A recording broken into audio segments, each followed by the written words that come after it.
Hey everybody, we're live tonight. This is Brad Linder coming at you with the Brad Linder Creating Comics Infinite Live Show. We've got a new session tonight. This is officially number 365. This is something that I've been working up to. Now understand, I've done more than 365 episodes and lives, but this is 365 days live sessions in a row, unique pieces, ready to rock and roll. That's where we're at. Gonna share this over with the page so everybody can see it and the channel, and then we're gonna knock this bad boy out. I'm gonna be penciling on this tonight. It's probably gonna get the penciling and hopefully part of the inking done tonight, but if not, I will be continuing it tomorrow to finish it up. But I will be knocking this out. This is day 365, episode 365. And it is phenomenal. Thank you for all the congratulations and all that cool stuff with everybody joining up and watching and all that and hanging out. I'm going to adjust the camera here just a little bit so we can see the high side. I'm going to zoom in some light so we can get that going. There we go. Cool deal. Now, I'm going to start cutting in on this thing real quick, right with the head. Here we go. I'm going to start on with the tongue. And the reason I'm going to start with the tongue because of the fact that I don't want it to get blacked out later. So I'm going to go in here and start cutting this in. And it goes down around here and up over. So that's where we're at right now. I'm just going to start cutting that in a little bit. And I've got some little bumps and grooves and all that good stuff that I'm going to put in because I want to get all of that nice drool action going here in a minute. I'm going to leave some spaces here and there towards the end of the tongue to get all that gross stuff going on. And that's why I'm gapping it here so that I can put that in just a second after I map this bad boy down. I'll put some right there and right there. So there we go. Cool deal. Now, I've got this tongue to it's kind of like a tendril rather than an organic human style tongue. It goes like almost like a tendril within itself. And some artists even cut it to where it's all microscopic symbiotic tendrils coming off, which makes it even more gross and cool. But I don't do that because this is a traditional style Venom, so we're going to keep it fairly clean, fairly humdrum, easy going. Not going to beat it up too bad. So, got that going on. Cool deal. And most of this stuff will be superficial on the surface. But every once in a while, I like to get something happening like this. So we get some nasty, gooey looking stuff going on. Like that. Cool. Now, Venom, Todd McFarlane's style of the character, his actual creation, didn't get nasty and gnarly. He was more like a cynical, sarcastic version of Eddie Brock enhanced, rather than just the demonic monster that he is now. He was a real smart aleck when Brock originally took over as the suit symbiote character. And he didn't have this wild demonic tongue, except for when he lashed it out. Once in a while, he would bring it out. But for the most part, he was kind of like a cross between the black suit and the Joker. That's the way McFarlane actually had him. And he was really, really just pure evil incarnate, and would smile through these big white fangs, but not necessarily go at you to bite you or, get weird like this one does. This one is full on symbiotic based, so he is crazy. He is the Venom personality, so he is dominated by that. And it's just one of those things where this character just evolved really, really bad and nasty as he got worse and took over. And you can thank Eric Larson for that, because he made that transition and made Venom come back really nasty and big and just this current guy we know. So Rock was a lot less, more of a cynical hater type person, not necessarily a great personality for being a smart aleck, but the symbiote wanted to make fun of Peter Parker. So he would, and I know I'm saying that wrong because of the movie, the symbiote, as they say it, and it's just, whatever. But I like saying it this way. I've always said it this way. Todd said it this way. I'm going to say it that way, and we're going to leave it alone. But anyway, I'm cutting in these wild eyes here, and Eddie was just kind of like they're playing him in the movie, really, really close to what they're playing in the movie. He was not very bright.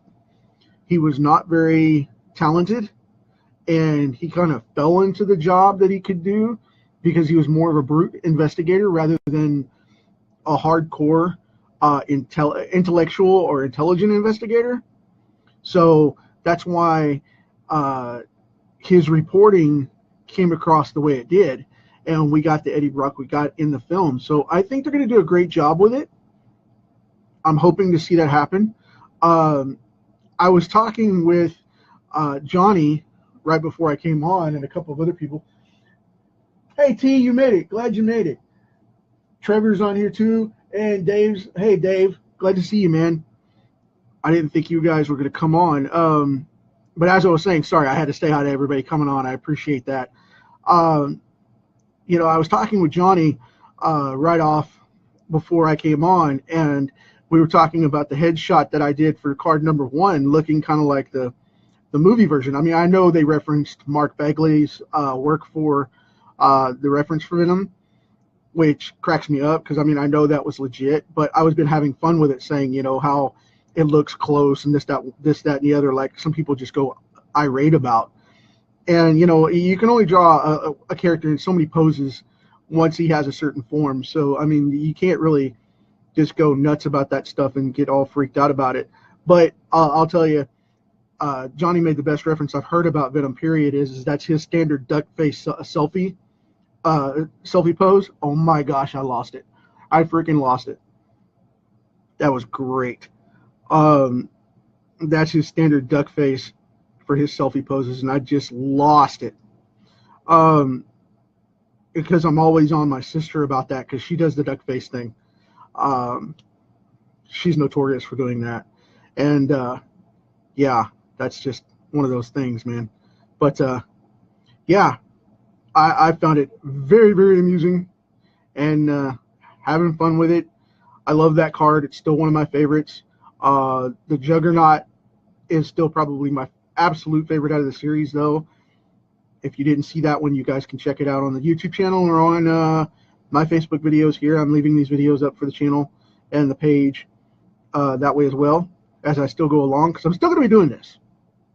Everybody's asking me if I'm going to stop doing these completely, and no, the answer is no. I've said all along that I'm not going to do them every day, but I'm not going to stop doing them altogether, as in complete ending of the show. I'm just not going to do that. I've got too many things going on with this, and it's great. I love hanging out with you guys and drawing these things every day. So, cool deal, That's just one of those things I wanted to hang out with you guys and keep doing this. I'm not going to stop the show. You still will be able to get it on Facebook. You'll still be able to see it on on the lives and on the YouTube channel and all that fun stuff. But I've got to have some time to do some other stuff and get some other properties going, because things have to move forward, and this takes up a little bit of time in my day that I just can't afford to do it every single day. I got to get to work done. Now, we've got Venom coming in here with the face. I know I'm taking some time here and cutting this in. This is a very important piece, because this is going to go in the sketchbook, and will be a nice closure to that volume. I've been asked if I'm going to do more than one volume. I don't know. It depends on if you guys like it or not. And I definitely have seen changes in my artwork along the way, which is really, really cool. Just nuts, man. It's been fun. This is a heck of a ride. Now I'm outlining this here, as you know, I'm outlining this here because this is what I call the Venom technique, because this is what I like to do with this one, is go around the outside edge and kind of highlight this thing with that one little line before I go all crazy with the heavy detail stuff. Okay, I like to go around here and get this done, pop this out. That way it all looks good, you know, it looks good and even, and he's all nice and black with the blue or purple type of things going on. Now, I've got the chin outlined here, but I need to go in and cut in this this gum line and the teeth. And this doesn't have to be asymmetrical. It's got to be close, but it doesn't have to be asymmetrical, because his jaw, whenever he opens his jaw, it expands organically. So it's not exact. It kind of twists a little bit, and it'll be longer on one side or longer on the other. And it kind of expands to, like a snake, to eat whatever. But he doesn't have to unhinge his jaw. He's symbiotic, so it'll stretch. It's just weird. I've seen him go way down here into almost where his navel would be if he was human and had a navel, which Eddie Brock does, but he doesn't. So, you know, we have what we have there. But he can expand as far as he wants to. The suit is completely, the symbiotic suit is completely contained within himself, so he has no true form. He can get as big as he wants. So that's why some of the other Venoms have gotten so over the top, bold and large, because there were a couple that really got big, and that's just nuts, man. But whatever. So, and they had him where he lost control at one point. The symbiote grew, and he lost Eddie Brock lost control of it, and it went crazy and came out everywhere. Just looked like a big blob running around. Crazy stuff, man. Now, I've got the traditional lines for the suit here. I'm going to cut into these before I go back into the top of the head. And then I'm going to get these traps here. The trapezius muscles, which on Venom, the shoulders and trapezius are huge. So what we're going to do is we're going to go right in here, and I've got this guideline right here for the costume. And I'm going to go right up in here. This is where the circle ends, right there, for the head. And it's got those two little fangs off of it. And then it goes up in here like this, and then cuts back right up to the chest and the collarbone. Boom. Like that. Now, what I like to do is I like to come down in here, catch this corner, come down right here, come down right here, and then catch the bottom one right there. And then we have this one go down here across the chest, come down underneath the pec and the ribs, and go down right about here, and then go back up and make the back side. And that, because they connect, it's the same pattern, but it's on both sides, and it wraps down around under his arms. So that's what we have going on. And that's the reason I like to do that, because then you can come in right off this shoulder and this shoulder delt right here and this pec, and come in and make this really cool crossover. Boom, right there. There's your pec line. And it goes right into the front of that delt. I want to make sure that's on camera. So then we go down and around here and curve it. And I like to block it. I mean, I give literal blocks. There's a line right there, and then there's a turn there, and it goes back up this way. And the reason I like to do that is because it rips out those delts and really gives it a shape underneath the skin that would be there. Okay, and then like right here with the highlight, I come in like this and bow it just a little, and then come back around, and then go back up smooth with a bow this way. And by doing that, I end up giving it a nice curvature and a pop, and it makes the, like I said, it makes the skin look like it's moving under the, or the muscle moving under the skin, and it looks like it's building it up. So that's why I like to do that, because then I go way down here, real close to the edge of the skin where it's stretched out thin, and then go back up like that and cut in the edge of that pec. And the way I do that is I go right across the top here, boom. Nicely done, right? And even though that's white right there, I'll still put in that detail line, because what I want to do is go down with that. And nobody ever does this. What I like to do is go down here and then cut back across to the bottom of the pec here and make it join in with the rest of the flesh. Because what happens is you do these gradation lines like this. You just simply pop in these great gradation lines, because this is going to be white, right? Where the Spider-Man symbol is. So this is going to be white. Go in here, cut in the rest of this pec real quick, so I have that guideline.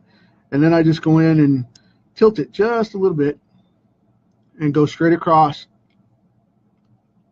like that.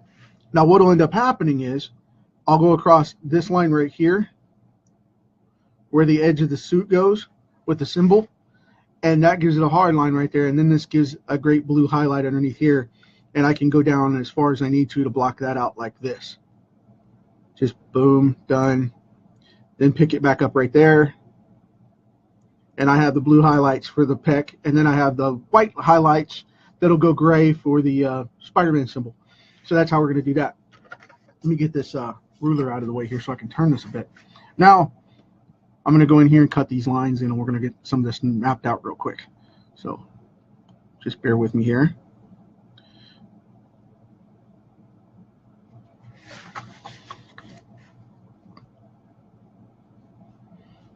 And I like to make this top one a little more shallow because it goes right up to the Spider-Man line. And I cut it at a deeper angle, like it's tipped. And the reason you do that is so it gives it the curvature of the pec for the muscle. So that's the reason why that one's kind of pulled in, because it goes out, connects, and then goes down and around and makes that kind of angular bubble. And that gives the pec a little more dimension. So, and I don't understand why nobody does that. Nobody does that, and then they wonder why we don't get the great looking stuff like, you know, anime and manga, and a lot of the European stuff comes out because of the fact that we don't put in the details. We don't pop in the details. So anyway, we've got that going on. Now we got the start of the pec coming out, and I'm going to lightly shade this with my 9 here. So I'm just going to lightly shade this because I want to make sure that it holds up. Okay, so I'm gonna kind of shade this in and build it up a little bit, get that hard line for that tongue so that we don't mess it up. And this is going to be a big piece of artwork, huge. So I'm lining this out. Now if you guys like Venom, which version do you like? I personally like the original Eddie Brock version that we're getting in the film and we've gotten in the comic books. I dig this version. For me, this is Venom. I've seen many other incarnations, you know, the anti-Venom. I've seen Carnage, you know, and all the other symbiotic characters coming out. It's just, you know, it doesn't really do anything for me. But I like to see how they come together and interact. But I mean, that's, you know, if it's story driven, that's great. But for the most part, I'm doing this jaw now, by the way. I'm skipping around a little bit. For the most part, though, I don't like to see a bunch of different variations of the character because it just doesn't make sense, you know. Yes, symbiotes are fine if you want to make the characters, that's great. But what I'm saying is, don't make all of the. I'm going to grab my purple sheet here so I don't smudge all this pencil, get it all over my hands. But I don't like to see all the stuff where they make 20 different versions of the same exact character. You know what I mean? There's a difference in the way that needs to be done, and I just don't agree with it. But, you know, I'm not one of the fancy Marvel Disney execs, so what do I know? But I'm going to go into this collarbone here. Of course, I'm kind of a traditionalist too, so I'm all about, you know, heroes versus villains and then giving them storylines and not turning them into soap operas, but turning them into good, in-depth, ongoing stories. So there's a difference. Big difference, in fact. So I'm going to go right into this face here. And yes, I am going to do most of this in black because of the fact that I want to keep it traditional. just like I was talking about. I want to keep it to look like it's Venom that we know. So, and this is going to be a massive, massive piece. So, and I may have to do more than one day on it. But this is the piece for the 365th episode, so that's definitely going to be a cool piece to have on the book and stuff when it's done. And I tell you, man, I didn't think, I got to be honest with you guys, I did not think I was going to make it for a full year. About day 580, I really started to feel this. And it's not that I didn't want to do it anymore. I didn't know if I physically could, because it started to wear me out doing it every single day. But, you know, that's the drive and passion for what I do, because I'm still going to be drawing whether I'm doing a card or not. It's just creating new content for you guys and getting on a timetable to where I can make my work happen and then still get on at a regular time and then get everything going with everything else that I've got going on. It got a little pressing there for a little bit. Got a little pressing, got a little tight there for a little bit. But, I mean, it's all good. But, yeah, it got a little trying, a little pressing there. So, you know, Christmas time came and went. That was a little fun. Taking, you know, going to visit family and stuff, and then coming back and doing a card either before or after we left, and then making an 8-9 hour trip, and then coming back and still meeting you guys to do this. You know, that was a little test, but I prevailed. We made it. So I would do it again in a heartbeat, but just not right now. Not right now. So, man, that's coming off fast. Okay, cool. I'm impressed. Even if I do say so myself. No ego in that at all. No ego in that at all. So, just going to turn this around a little bit so that I can do this. Now, when Todd McFarlane created Venom, I have no intentions of playing head games like creating characters like that and then not utilizing them. It was kind of a filler character for him from what he played off of it. I mean, he knew what he had with Venom, but he also knew that Marvel owned it, so he never took acceptance of it.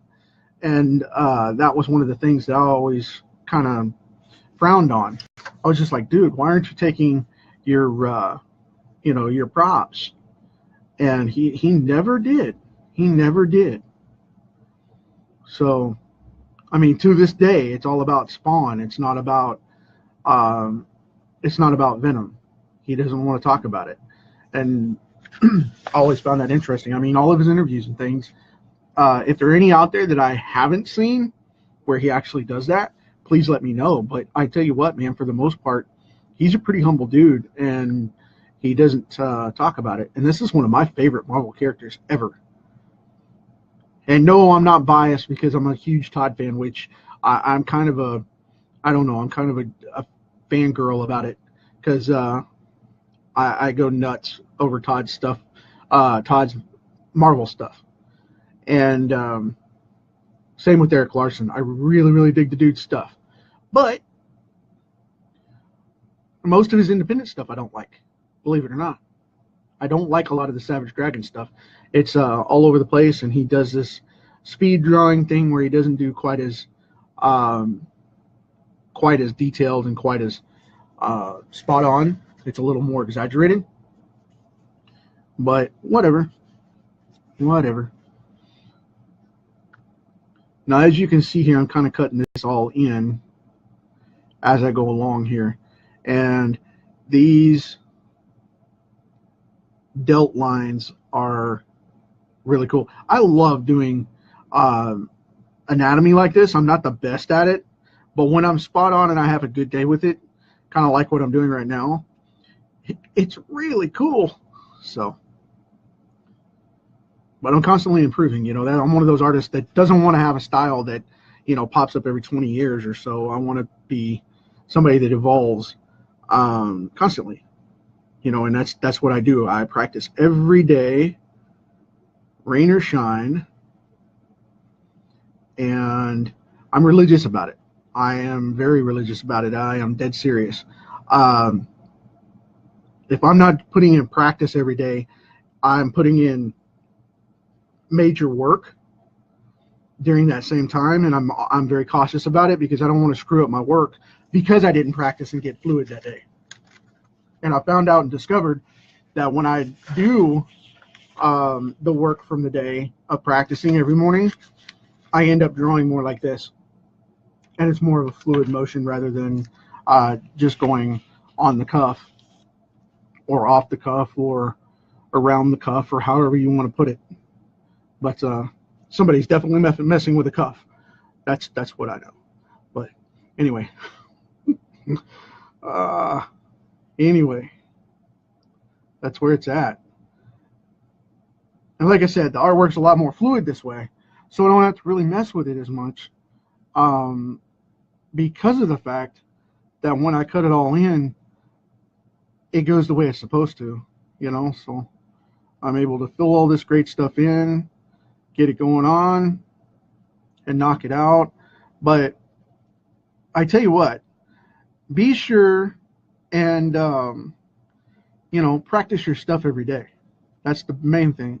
Whether it's in marketing, whether it's in comics, whether it's in business, have a business plan, have a schedule, have a marketing plan, have your art scheduled, have layouts ready to go, so you don't kill yourself. When let's see, when you ink this, do you just go right over the shaded parts? No, I actually blue line mine. In this case, I will be probably inking directly over this, which I will do from time to time. But I mean, if it's going to be a piece that's going to go out to somebody, it depends if it's an original commission like this. As a commission, yes, I do go straight over. I'll erase it lightly and then go straight over with ink. But normally, if I'm going to do it for production, for comic production, I'll blue line this. I'll pencil it. I'll print it off in blue line, which is a light blue, basically a light blue ink, about 35% opacity, and go in and ink right over those blue lines. And that way I have a clean finished image. Then I'll scan it and print the final inks. And then if I'm going to color it, I'll color that. That way it goes through 3 stages and it doesn't get damaged. And if I screw it up, it also helps because then I can do a separate copy of it without it getting ruined. So, but I hope that answers your question, Jackie. So I like to do both, but for commissions, I definitely ink right over, and for production pieces, I blue line it. And the reason I do that, like I said, is you just get a better quality finish piece. So, but if you're going to sell the original or give the original away, go ahead and just give out ink it and give out the original, and you can erase it when it's done and go from there. So that's what I like to do. But I don't do many original commissions. I keep 99% of my artwork. I don't do a lot of commissions. For one, I don't have time to do a lot of commissions. But when I do them, that would be how I do it. Yes, I go straight to inks and not worry about it. So I hope that answers that for you. But anyway, I'm going to get onward and upward with this here forehead. Yep, this here forehead, we got to make it shiny. Polish him up. Polish him up. So going to knock this out. I'm not going to put a great amount of detail in this one because this is where he's most confident. In this stance, it's more of an intimidation factor. And think about Venom like The Rock. Dwayne Johnson. That's the way I like to think about Venom. Venom is all about intimidation. He's about confidence and about intimidation of knowing what he is and who he is and how he functions. And he likes to intimidate enemies. not necessarily go as far as needing to go off the rails, but going just far enough off the rails to give somebody a heart attack is funny to Venom. That character personality is just nuts, man. That dude is crazy. So, yeah, that's one of the things I've always found interesting and fascinating about this character. He truly is psychotic. I mean, it's kind of like the Joker mentality, if you think about it, because the Joker doesn't want to hurt Batman. The Joker never has. He can't live without Batman. And, you know, it's the same thing. This character doesn't want to kill Spider-Man, even though he says he does. He doesn't want to kill Spider-Man. He wants Spider-Man to survive and push through the test and the quest of them bonding together. That's the whole thing. And that is something that has just fascinated me to no end throughout the entire existence of this character, is the fact that someone would go that nuts, or something would go that nuts, because that's exactly what's happened. Brock wants revenge against him, and they finally made peace in the comics. But the thing is, when they bonded, Brock wanted the ultimate revenge against Peter Parker, and Venom wanted Peter Parker to bond with him. And he figured that if he used Brock originally, Eddie Brock, the character that became Venom, if he used him as basically a pawn in the plan to catch Peter Parker and beat him down, he could eventually break him and make him want to submit into being part of this character and become bonded with him. And that was the whole thing. And that's part of why Eddie has the resentment for Venom for a while as well, is because of the fact that they were going to bond together permanently, and he discovered that Venom was going to use him for getting Peter Parker. Because if he could break him as Spider-Man, he would have no choice but to become Venom to stop all of the crap going on in his life. That's pretty messed up. And that's the same thing the Joker wants to cause for Batman. It's about seeing how far he can push him. It's not about breaking him. So he just wants him to become him and snap and join him. And if he snaps off and kills a bunch of people trying to get the Joker, then he's in his same, you know, they're joined up at the hip at that point. So that's where we're at. But think about that one. That says a lot. Now, I know I'm going with this thicker lead here, but the reason is because I'm just going to do this shading anyway, and these outlines are going to be thick anyhow. So I'm going to go ahead and shade this in. And we have the deltoids there.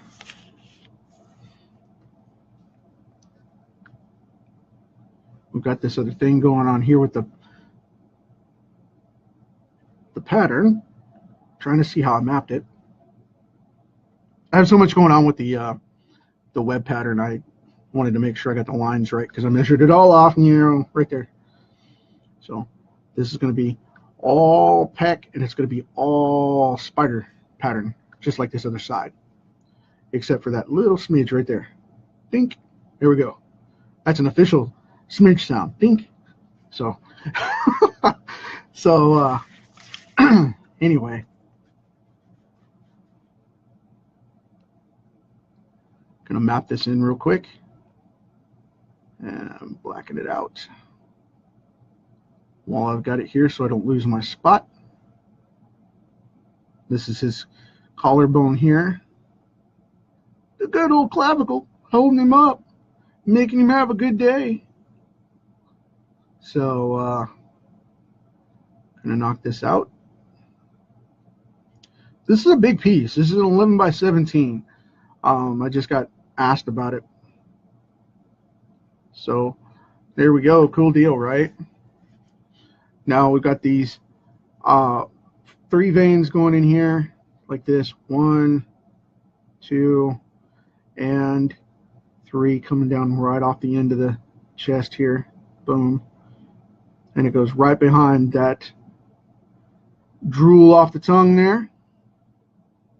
So that's where that'll go. We're going to cut this, I'm going to spin this around and cut this up so we can get this in. Right here.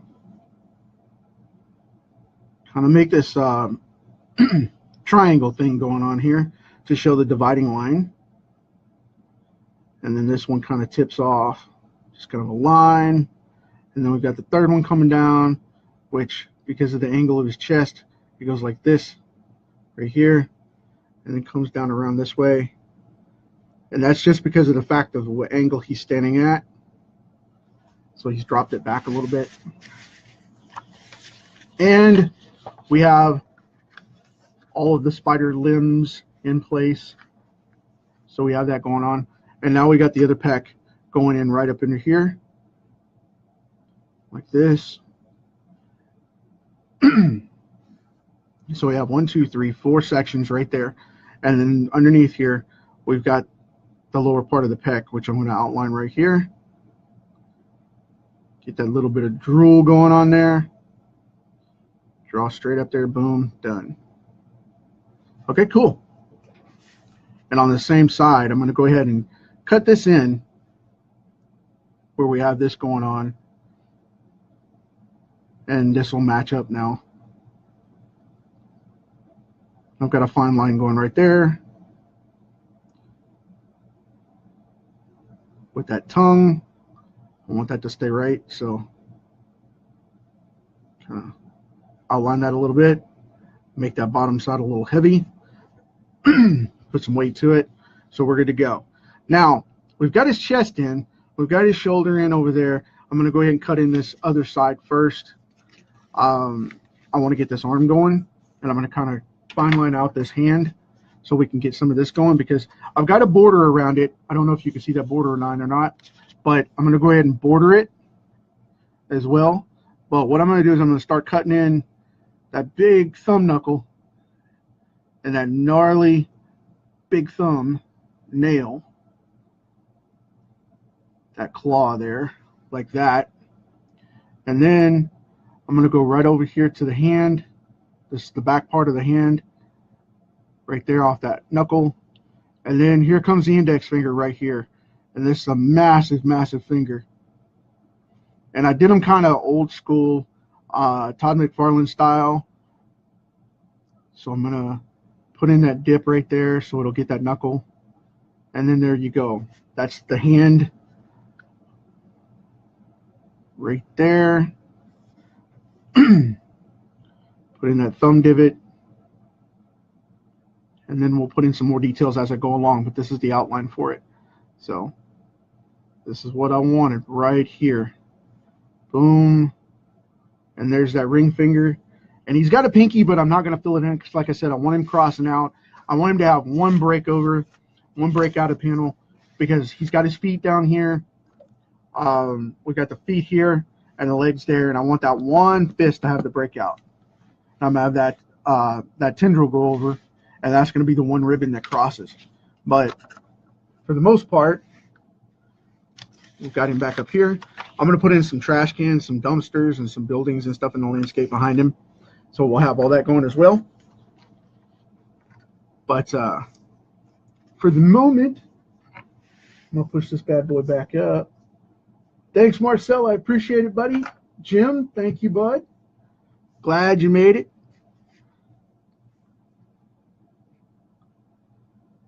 I'm going to cut in this arm here so we can get this going. And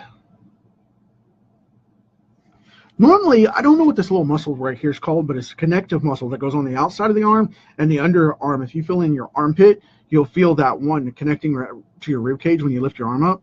That one that'll come out between. It's the one that allows you to lift up your arm out to the side. And that's funny to me because on any other character, it wouldn't be hardly visible. However, a lot of comic artists do overdraw it. But the funny thing about that is that it's one of the most prominent muscles in comic book characters, but in real people, it doesn't exist outside of that. You hardly ever see that particular muscle because it runs down here along that seam and then comes out, and more prominently you see it right here on the other side of the forearm in that area. When you bend your arm, that's that same muscle that comes out up there. It gets hyperextended right there, or hypercontracted. So that's where that comes from. But especially in Venom, it's huge. On the Hulk, crazy scale. Those little muscles there in the middle. And then you have characters like Wolverine, which are really arm heavy, which have those as well. I mean, they just stick out like sore thumbs. It's just, boom, it's like an extra bicep on him, But I still don't like to overdraw it, so I put it prominent to where you can see it, and that's it. I just don't like to overdraw that. So I just don't like to do it. So I don't. But I know a lot of people like to put in heavy highlights with this, and they'll go all crazy and stuff, and they'll put in, like the big patches and stuff. I like to go really dark and really simple with Venom. I don't like to mess around with a bunch of light on him, because even with the wet look, it still looks gray or black. So, I'm like, why bother? But I'm just old school like that too, though. So that's just my thing, my artistic take on it. I'd rather black it out and him look like I originally saw him from the McFarlane days, versus messing with it and trying to make all that musculature come out and look all pristine and shiny and glistening and all that mess. And it's just not. It's not gonna happen. It's not gonna happen. So anyway, we have that going on. I'm gonna grab the ruler here. Oops, one went off on the floor. That's okay. That's okay. Yeah, I can do it with the Jelly Roll pen. Thanks, man. I appreciate it. Kevin's ragging on me. He's picking. That's cool. We're buddies. It's all good. I like to do this solid because of the fact that, like I said, it's just, the old Todd McFarlane style. If you don't know his run on Venom, check out his stuff in Amazing Spider-Man. You can buy it in collected trades. Lots of guys on here and gals on here are comic fans that I deal with a lot, so as well as marketers. So believe me, you're in good company. Go for it. Check it out. It's a great read. It's like, I think there was like 6 or 7 issues, maybe. There might be a little more. It's been a while since I've read that arc. But you can go off and check those out and see the first appearance of Venom. He was totally different than he is now. So, I mean, the symbiote has taken over, like I mentioned earlier. The symbiote has taken over, and it's gone really gruesome and nasty. And that was thanks to the design by Eric Larson, which made him bug out and get all gross. And I really enjoy that version because that's what we have now. But if I was to draw completely traditionally, it was nothing but the big gnarly smile and a smart comment. It wasn't this vicious monster. It was all Eddie Brock at the time. So it was all about his being nasty. Oops. I jutted right over that.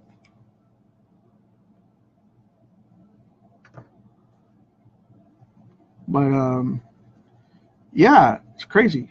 Crazy stuff.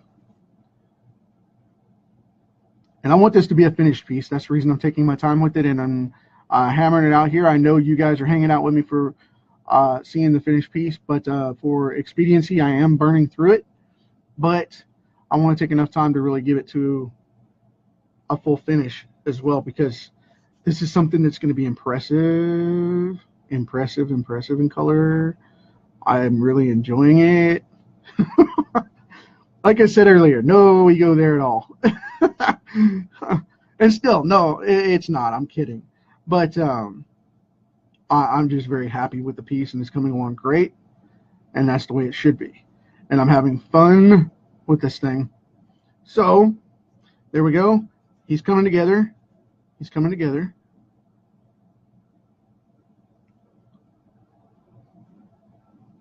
And I just got asked, by the way, I just got asked why I'm not penciling it all the way out with the fine line before I go in and do all this shading and then just pencil it in, or use a paint pen and black it out, or leaving it X boxes, edit marks. And the reason I'm doing it this way is so that I build the piece down completely and get him drawn in. I very seriously doubt that I'm going to finish this right off the bat, sadly enough. But the thing is, I also know that I'm still going to finish it nonetheless. And I want to build it up this way because of the fact that I want it to look as close to the original as possible.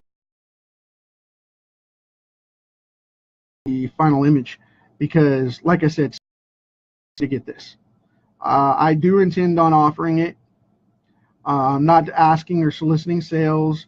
I'm probably going to put it up as part of the rewards with the sketchbook for the Kickstarter, but someone will be able to get it. And if you donate or pledge enough, awesome, then you'll be able to get an option, one of the bigger pieces in that rank. If not, that's fine too. You never know. You never know. So, but as of right now, I am definitely going to be finishing this up, and it will go somewhere. It will go somewhere. So, some misfortunate soul is going to get stuck with this thing.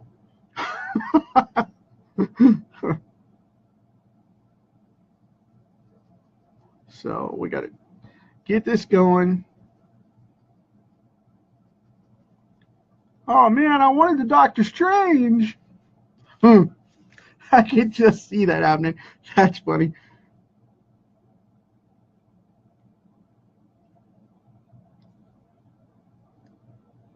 Look what I got for you, Johnny.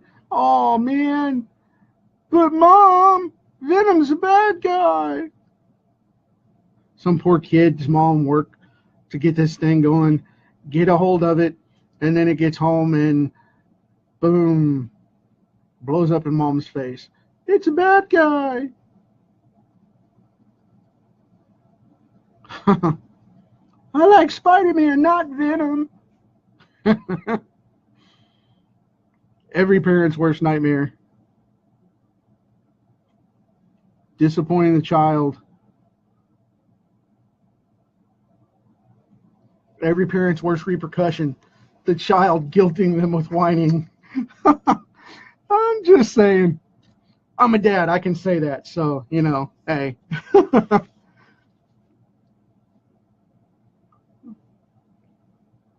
Yep. Being a father is awesome. I love that. I wouldn't give it up for anything. Nope, nope, nope. Nada. Nope. Yep. Love being a dad.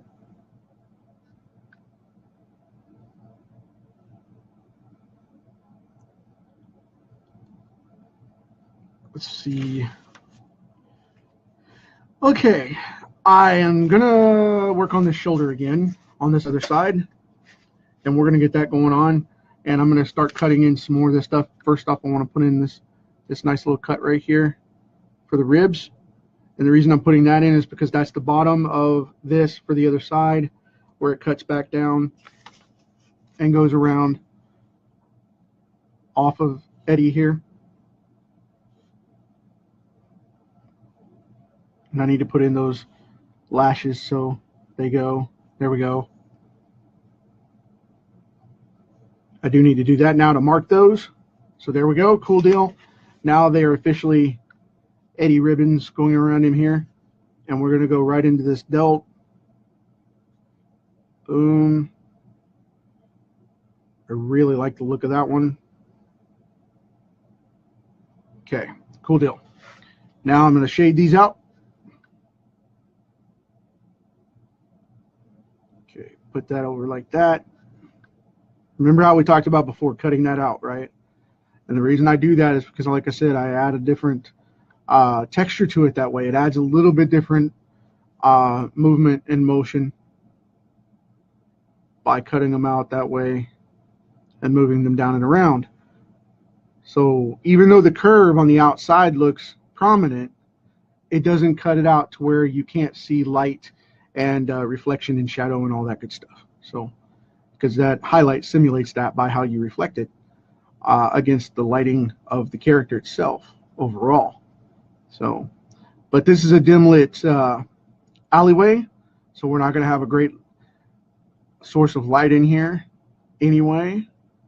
So that's why he's prominently dark. But I'm not going to go movie style and go, you know, like AVP, Alien versus Predator. Which one was it? Requiem, where they blacked it out to where you couldn't hardly see because they went true black, saying, let's black it out. Well, it will make it look really like night, you know, which movies and comics don't. They simulate false light so that they don't have that problem. Because you can't go true black and not show this guy because he won't show up. It'll be a black page. Well, the problem with that is it wasn't for effect. They were covering it to get rid of the bad filming and the low budget sets and not show overextended areas or all that good stuff, or show bad suits, you know, bad effects, bad costumes, that kind of thing. And that's why they did it all super dark. I don't have to do that. I can simulate light in these comics and not have to worry about that, because Venom looks vicious and gnarly. My costume effects are excellent. So, sorry, couldn't resist. So, anyway, my budget's higher.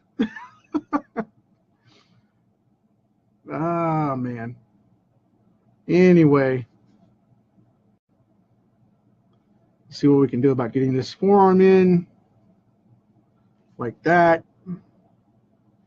Now, these are symbiote ribbons coming off of part of his arm here. So what I want to do is leave that open, and I'm going to come in from this other side and go out this way like this. Boom, done deal. Come up through the middle here and put in the back side and edge of that tricep there, and put in the little edge. Remember how I showed you on the other arm, that little muscle that goes up the side there and comes out over here on the side? There's the underside right there, and there's the underside right there. So that's where that's coming from. Now, I'm going to go to the finer pencil here because I want to get that going. May the 4th be with you. Yeah. That is tomorrow, isn't it? Yeah, I forgot all about that. Wow. Who is Todd McFarlane? Really? Kevin's messing with me. Nah, that's my boy. He's all right. If you haven't seen Kevin's stuff, check him out. Plug. He's a card and comic artist. He's really cool. He does some really cool stuff. And as he posted on the Facebook wall here, or timeline as it were, for this live, you can always go back in and use the jelly roll and highlight it. He's a huge fan of the jelly roll pins.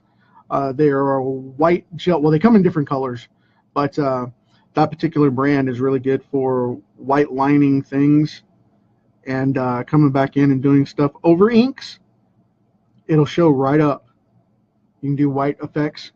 Really, really cool with that that particular ink. So I'm more in favor of the Pilot version. They have a gel ink, which is great, which is what I use for my inking on these things, like this. See, Pilot Precise. They have white ink, blue ink, black ink.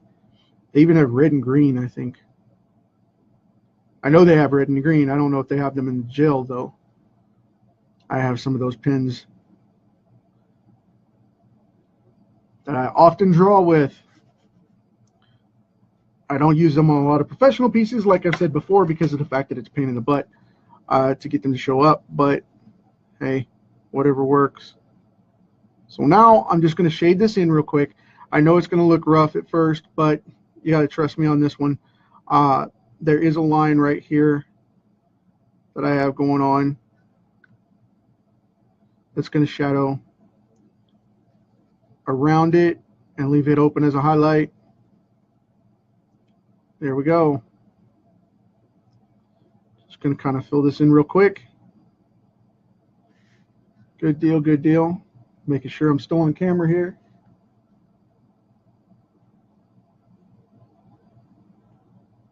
Ah.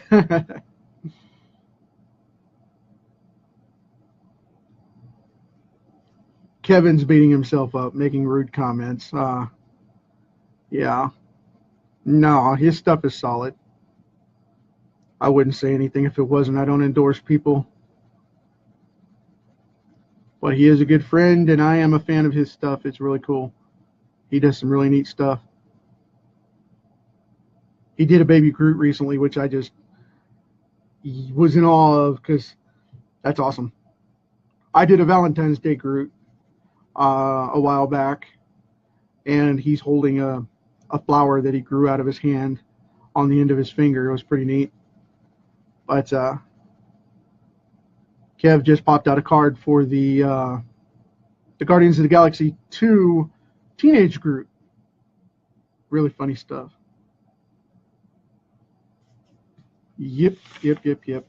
Okay, let's take a look so far. Wow, this is coming along great. And I know I'm puttering on this, but yeah, it's so worth it. It's so worth it. I want to get this done right, and like I said, so I'm putting in some time for it. But I tell you what, it's really cool, and I'm going to keep working at it. I'm going to do this this arm and hand down here, and then we'll see where we're at, possibly for the next session or whatever. But I want to get this cut in.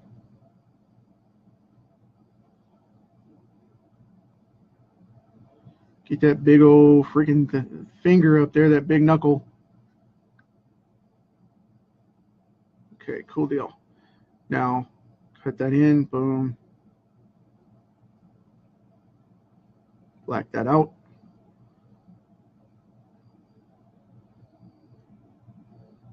I'm going really jagged here, like Todd McFarlane style, almost making a silhouette.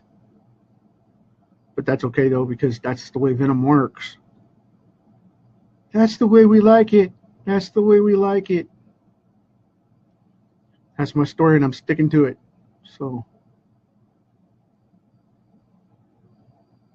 I really dig the nostalgia of this character, because he has the 90s written all over him. He really does. Whether you agree or not, this dude is just all about that style, right there in that late 80s, early 90s style. And he hasn't changed. You know, I mean, they've changed his style, they've changed the character by trying to revamp it and whatnot, but it's still, in principle, even in the new film trailers, it's still, in principle, the same design that, you know, McFarlane and Mark Bagley and Eric Larson developed this guy into. And I mean, it's undeniable with that point and purpose. It's completely undeniable. It is definitely Venom. It is definitely a character that you can recognize. And then on top of that, it's definitely a character that is still relevant even to today. And that's just crazy that the way that works. I mean, it's like Superman's costume. It's one of those rare special things. And yes, I'm comparing Venom to Superman. It's just one of those things, you know. It's a timeless character. It's really a timeless character because he can evolve. And I think in part of that, it has to do with the sci-fi element of the alien. I mean, you can evolve him like they did with Man of Steel, whether you like it or not. They can still evolve the character and make it work for modern times. Because, you know, who are you to say that doesn't work, you know? I mean, if he's an alien and the stuff is alien in origin of what he has going on, you really can't deny that. You know, it's like a demon in some of these other things, you know. It's like religious things. where I'm not going to go all into religion and debate that by any means, and I'll delete it if you go after me on it. So please don't fill my comments with that crap, because I will come at you and delete it. I don't want to do a religious debate. What I'm saying is just hypothetically for comics, okay, to say the devil is a character and to say God is a character, you know, those things are something that are timeless. And it's just like when people make movies and they use a demon or an alien as an antagonist. That's okay, because of the fact that you can't argue that, you know. You can't argue what that guy looks like. You may have an image or a persona in your head what you think is that character, but the bottom line is it's not going to be that interpretation. It's going to be whatever the creative team builds up and throws at you. So think about that. That's why this character is timeless. That's why superheroes are proving just as timeless, because they can be anybody behind the mask. You know, that's just one of those things. When it's faceless like that and it's a costume, who's to say it's not true? Who are you to judge that? That's what I'm saying. And it's just something that's really, really hard to argue that point, because of the fact that they are timeless and they're conditioned that way. And that's why these make the ultimate characters, and they last forever. So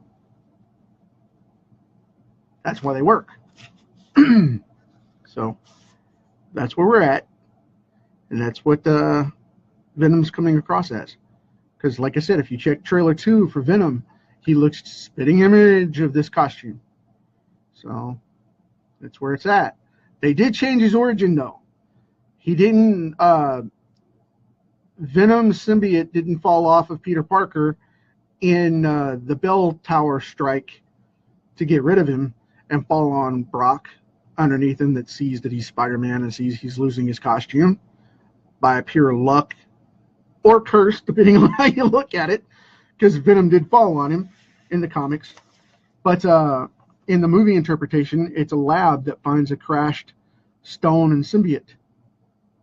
And they found a meteor or a spaceship or something. They don't really say what it is yet, but the trailer has it on there, and this science lab finds it and gets it and tries to weaponize it for the military. And they're going to sell it to them as a weapon. But that doesn't happen. We know how that goes. We know. We got Venom out of it. So, ta-da! You didn't pack the right lunch today. So, you didn't get to take home the prize for winning the race. You didn't charge up enough. You need to go eat some more Wheaties. So, wow, that's so dated. You didn't eat your Wheaties.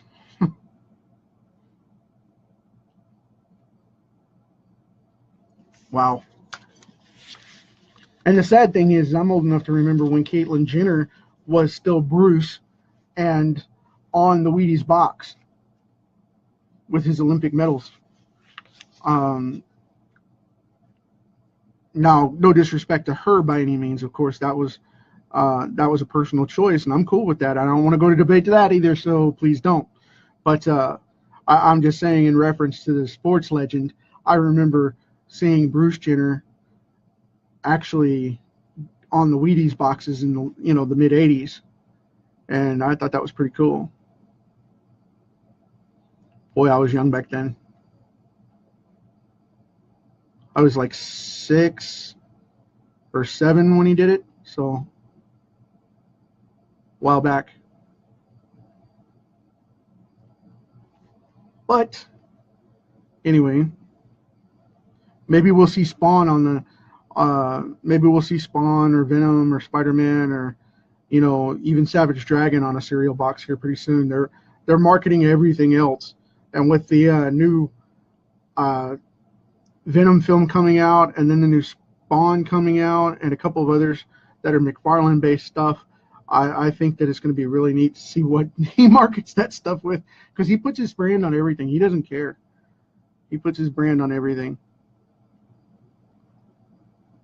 He believes in old school cross promotional marketing, you know. And of course, why not? You know, Disney's gotten into that to where Disney is doing the same thing, and they're like, well, that's original. You know, Disney's Avengers are crossing over into insurance commercials and rental commercials and loan agency commercials. I think they're doing Loan Tree now, Legal Tree or Loan Tree or something like that. And the cool thing about that is everybody's like, well, that's original, you know, blah, blah, blah. No, you just haven't seen it in 50 years, man. Because Charles Schultz, Sparky, man, he came across and he put Charlie Brown and Snoopy on MetLife, man. He got a big endorsement for allowing them to use Snoopy. Way back when, and he did that back in, oh man, the 60s or he did it in the 60s or 70s. I mean, Charlie Brown's been around a long time, and he did that back whenever, right after he created it, they asked him to use Snoopy, and that's when they started doing it. And you would see Snoopy dance across for the MetLife commercials. So, I mean, they did that a while back, but whatever. That's advertising and marketing for you, folks. It's cross promotion right there. Let's see. All right, I'm going to go in here and cut these down right across here. That's 1. That's 2. Boom. And 3 right up underneath here. And wrap around the back. Done deal. Okay, 1, 2, 3, 4. 1, 2, 3, 4. Cool deal. Right there. Now I'm going to cut this in. And there we go. Cool deal. Now it goes around the back and makes the other side. Now here's where it gets cool. Okay, this is where it gets interesting. Because now we have the costume coming down here from the second circle and going down the abs like this. And then cutting in like that. And then going out like this. And then cutting in like this. And then going down and making these fangs right across here to make up that pelvic section. And then we're going to go up this side, right across this one, right across this one, and then boom, of course, right up on the other side. Now that's got the rest of the Spider-Man pattern or the Venom spider pattern in there. And now we're going to put in the rest of the ribs and all this good stuff. So I'm going to start with this hip right here and cut that in. Now, here's the rib line. So what I'm going to do is I'm going to cut a line like that, and then I'm going to put a little prong on the end of it like that, a little hook. And then I'm going to go back up, right up here, like that. Just right off the edge, boom. Now what I'm going to do is I'm going to come back down here, and I'm going to go taper it this way, like that. And then I'm going to go back in and give it a little bit of a divide. And now what we got is we got this cool rib line right here. That'll be highlighted, and then we've got the outside edge for the obliques and for the rest of the abs to come in. And I'm just going to pop in a couple of highlights here and there, and we are going to be good to go. Because I don't want to overwork this, and like I said, with this one, it's a little different because Venom doesn't have a lot of crazy highlights, all right? Very, very simple. And if you go crazy with it, you will ruin it. It'll go nuts, and it won't reflect right. So what I like to do is put a little dark line underneath here, thicken that down from the white, come back over here. That shows the lat in the back. And then come back over here and put in this nice ripple for this highlight on the side. And it gives him this great look into the hip. And then back up into the oblique right there, which comes down around front. And we're going to put a little bit of a divide right there. And that gives that highlight on the suit. Now this will be black. So this section will be black. And then we'll come in right across here like on the other side. Get this great little divot here. Right there. Now that defines the hip, the obliques coming in off the abs, the obliques cutting in right there. You know, you can see that line coming in right there that makes that bulb up at the bottom. Then you got the full oblique on the other side, the outer oblique, and then you got the hip right there, the hip flexor, which goes down in here into the thigh, and that's where you get all that definition. And it's just a couple of things that'll add all that pop. It'll make it really take off. And you don't have to do a lot with it. Just make it key to go with the flow of the form, and then you really don't have to mess with all that because it'll pop itself out, and like I said, it'll pop itself up. So put a little divide right there, like that. And now we have old school Venom highlights.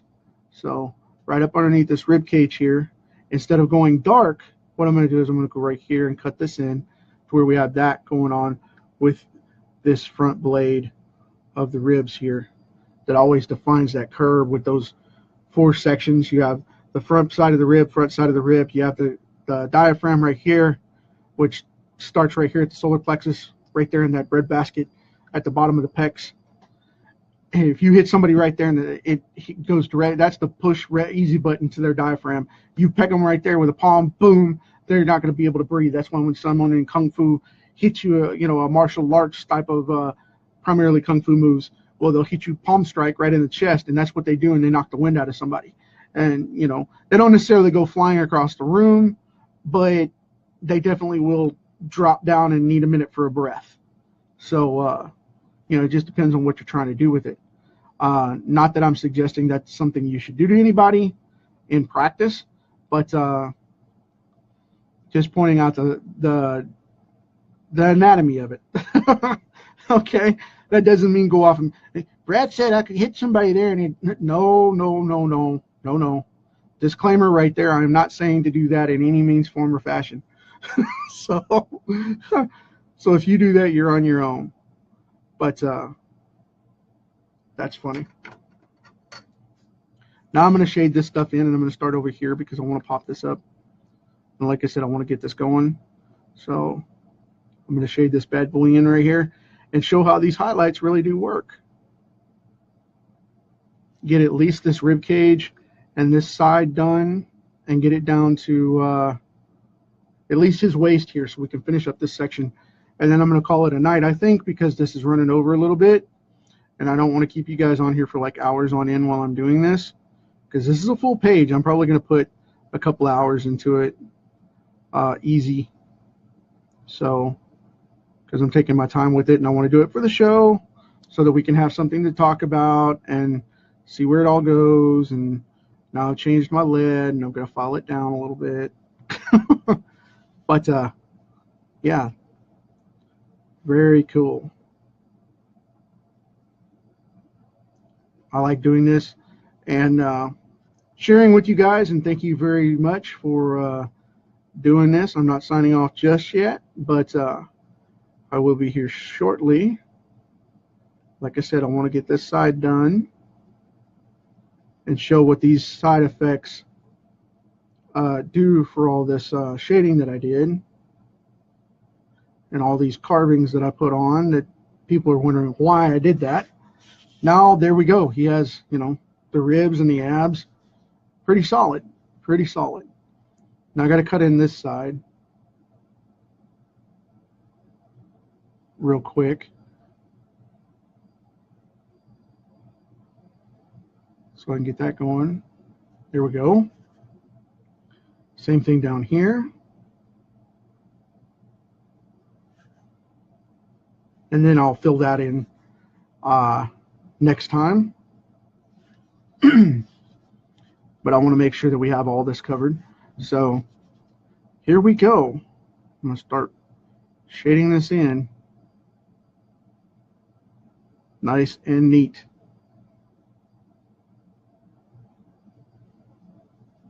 And this is a massive piece, man. This is an 11 by 17. This is full fruition to a regular comic page. Normally a 10 by 15 live area.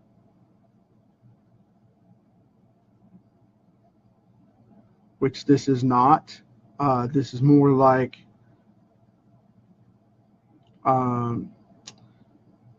probably a 10 by maybe 16. So we're getting pretty close, but you never know.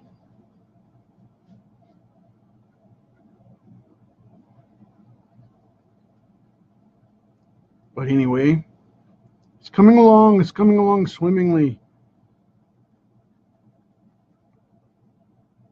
So I'll tweet this to Todd when I'm done with it and see what he says. He may get mad at me. He might actually respond and get mad at me. Why are you doing that thing? Don't support that guy. Don't support that guy. Of course, he did because of the Avengers movie coming out, Infinity War coming up. He was doing Avengers all last week, so he can't really say anything. It would be hypocrisy, but he doesn't want to do that. But who knows?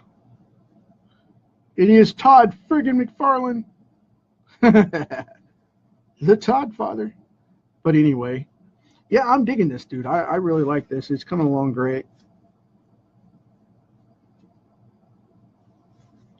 Let's see what we got going on here. I decided I want to cut in another spot on the obliques there. Kind of lighten that up a little bit. Oh, in other news, tell you guys what, man, I didn't think I was going to like Black Lightning, but they filmed that kind of like a Netflix show in the direction and storyline. So whatever they're doing right now, they've got it together, man. That show impressed me. I waited to binge watch it, but I'm not quite through it yet. But so far, I am definitely a fan. I'm a fan of it as much as I am of Arrow now, so I'm very happy with that, very pleased. And it gives me hope. It gives me hope. So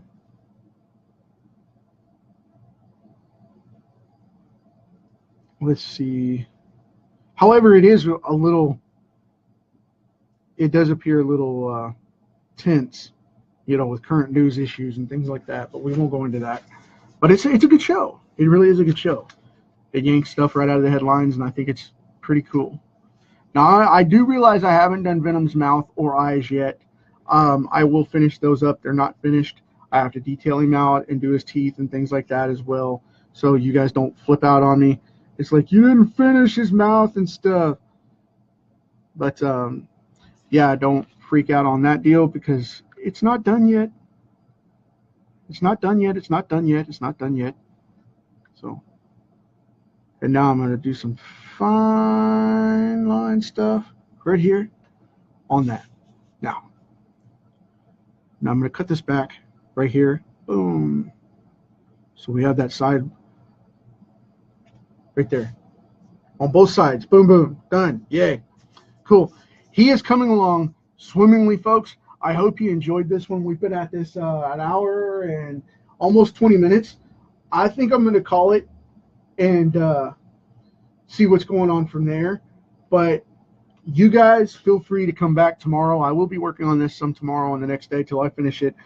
Maybe the next day or two till I finish it. And I appreciate everybody joining up and showing up for the 1 year marker on this show. And thank you for all the support and, you know, the fan following, the likes, the shares, the love, the comments. It's awesome. Thank you guys. You rock it. And I will see you for the next one tomorrow to work some more on this for part 2. And we'll see how far we get and go from there. So as always with this show, you guys know how I end this thing. Make somebody feel good. You know, we got this rock for a limited amount of time. We call it a ride called life. So join in, be cool, sharing the party, sharing the love, sharing the fun, and make somebody else feel great today to make it even better. And let's stock the shelves for the party for tomorrow for the next generation. And I will talk to you tomorrow. Take care, guys.